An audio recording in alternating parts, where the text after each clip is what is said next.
Merci, M. Gouffier-Valente. Pour le groupe La France Insoumise, Mme Gabrielle Catala.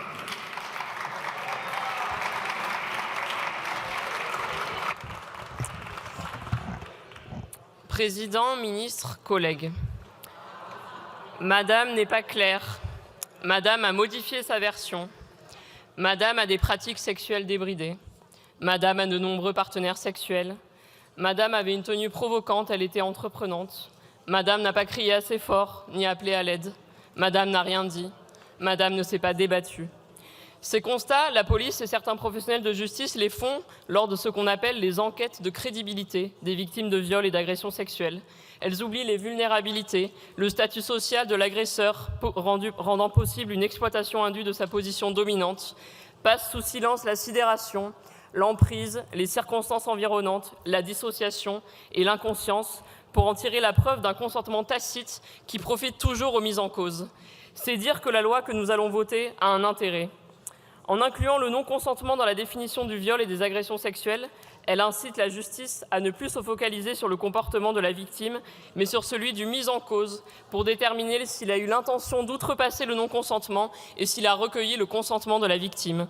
C'est un pas important que le groupe Insoumis a été le premier à proposer de franchir en novembre 2023. Cette loi sécurisera les avancées de la jurisprudence qui utilise de longue date la notion du consentement. Elle apportera une sécurité juridique aux plaignantes pour leur exposer à un flou interprétatif qui ne peut que leur être préjudiciable. Et loin des épouvantails agités par ceux qui prétendent à tort qu'il faudra désormais signer un contrat et qui craignent que soient remis en cause les privilèges masculins, cette loi ne porte en rien atteinte à la présomption d'innocence et permet de préserver la recherche de l'élément intentionnel. Cette loi a aussi le grand mérite de mettre enfin la France en conformité avec la Convention d'Istanbul sur les violences sexuelles que notre pays a ratifiée il y a plus de 10 ans.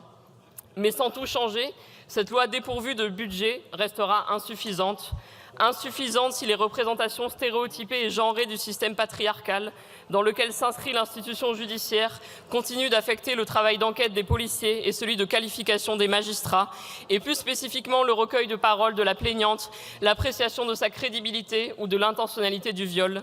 C'est la persistance de telles représentations qui explique en partie le nombre encore si élevé de classements sans suite, 94% pour les viols, certaines affaires étant d'emblée préjugées comme dépourvues de tout élément probatoire. Insuffisante si se poursuit la paupérisation de notre justice, la pénurie de magistrats, allongeant toujours plus les délais de traitement des affaires, nuisant à la recherche de la vérité et incitant à un recours massif à la correctionnalisation. Insuffisante si la culture du consentement ne prend pas le pas sur la culture du viol, et ce dès le plus jeune âge, car la loi de 2001 qui rend obligatoire à l'école, au collège et au lycée 3 séances par an d'éducation à la vie affective, relationnelle et sexuelle n'est toujours pas appliquée. À peine 15% des élèves suivent ces cours pourtant obligatoires depuis 24 ans, et le gouvernement est incapable de donner le budget alloué à ces cours-là. Insuffisante si les 2 milliards réclamés par les associations féministes pour lutter contre les violences sexistes et sexuelles sont balayés chaque année par des 49.3.